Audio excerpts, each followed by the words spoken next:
Catatan dan dokumen yang diterbitkan oleh Arsip Nasional AS menunjukkan bahwa pemerintah AS di bawah Presiden Lyndon Johnson berada di balik kudeta militer di Brasil pada Maret 1964. Pada tanggal 25 Agustus 1961, ketika Presiden Jânio Quadros digulingkan oleh Kongres. Saat itu, Wakil Presiden João Goulart sedang dalam perjalanan ke Republik Rakyat Cina. Majelis Nasional Brasil pada rapat pleno pada 28 Agustus 1961, memilih Wakil Presiden Goulart sebagai Presiden Brasil. Terlepas dari keberatan militer bahwa Goulart adalah sosok kiri dengan ide-ide sosial demokrat. Wakil Presiden Goulart juga menganjurkan untuk mencabut kekuasaan militer dan mengembangkan hubungan dengan negara-negara sosialis. Hanya 6 bulan setelah menjadi presiden, Goulart mengubah serangkaian kebijakan. Goulart memiliki kerjasama terbatas dengan Kongres dan melucuti militer dari kekuasaan dengan berbagai dekret. Selain itu, Presiden Goulart juga membawa Brasil untuk bergabung dengan gerakan non-blok, dan secara terbuka mengkritik AS karena plotnya untuk menggulingkan pemerintah revolusioner yang masih muda di Kuba. Normalisasi hubungan diplomatik dengan Uni Soviet, Cina dan negara-negara sosialis lainnya. Pada tahun 1963, Presiden Goulart mengundang Che Guevara revolusioner ke Brasil untuk mempersembahkan Ordo Brasilia yang mulia. Pada awal tahun 1964, Presiden Goulart juga dengan berani mengumumkan bahwa ia akan menasionalisasi industri eksploitasi minyak, gas dan mineral di Brasil, yang sebagian besar berada di tangan kapitalis asing, yang sebagian besar adalah kapitalis Amerika. Tindakan Presiden Goulart telah membuat marah pemerintah AS dan banyak negara barat. Jadi plot kudeta militer untuk menggulingkan Presiden Goulart diam-diam dibentuk setelah Jenderal Humberto Castelo Branco, Panglima Angkatan Darat Brasil, mengunjungi AS pada Februari 1964. Awal kudeta adalah pemberontakan tentara Angkatan Laut di kota Rio de Janeiro. Pada 25 Maret 1964, 2000 marinir menduduki markas besar Dewan Kota Rio de Janeiro dan menuntut Menteri Angkatan Laut Silvio Mota, orang kepercayaan Presiden Goulart, mengundurkan diri karena gagal mereformasi kehidupan marinir. Polisi militer yang dikerahkan untuk menekan pemberontakan tidak hanya gagal menjalankan perintah, tetapi juga berbalik untuk bergabung dengan pemberontakan. Hanya ketika Presiden Goulart memutuskan untuk mencopot Menteri Mota dari posisinya, pemberontakan berakhir.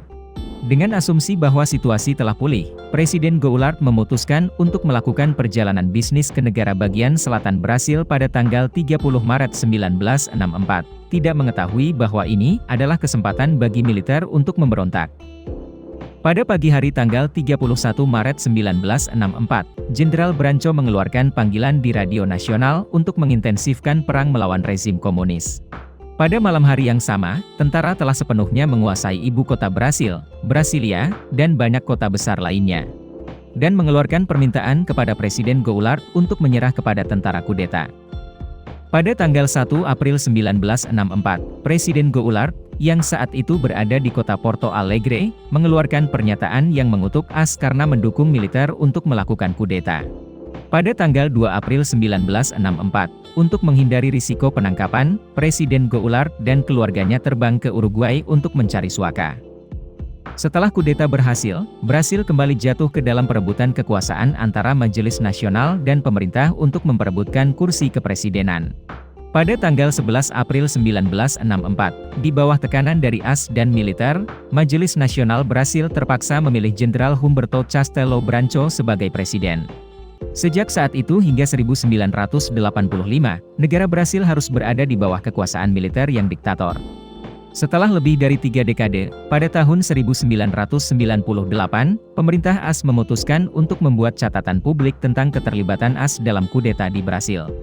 Duta Besar AS untuk Brasil saat itu, Lincoln Gordon, dan Komandan AS Central Intelligence Agency, CIA, cabang di Brasil, Vernon Walters, secara pribadi ditugaskan oleh Presiden Lyndon Johnson untuk secara aktif mendukung invasi kudeta militer di Brasil.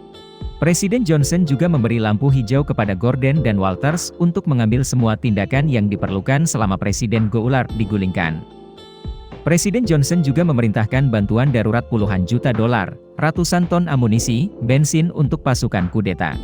Baru pada tanggal 30 Maret 1964, Angkatan Udara AS membuka jembatan udara untuk mengangkut 150 ton amunisi segala jenis dari pangkalan militer di negara bagian New Jersey AS ke pangkalan militer Viracopos di negara bagian Campinas, Brasil.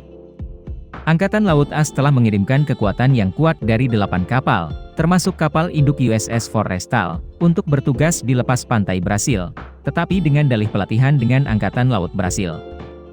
Negara Brasil baru lolos dari pemerintahan militer yang diktator dan keras pada tahun 1985 ketika politisi Tancredo Neves, yang menjabat sebagai Perdana Menteri di bawah Presiden Goulart, menjadi Presiden Brasil dalam pemilihan yang demokratis. Video berakhir di sini. Terima kasih semua untuk menonton dan menyukainya. Jika menurut Anda videonya bermanfaat, beri kami suka dan berlangganan saluran untuk mendukung kami. Sampai jumpa dan sampai jumpa lagi.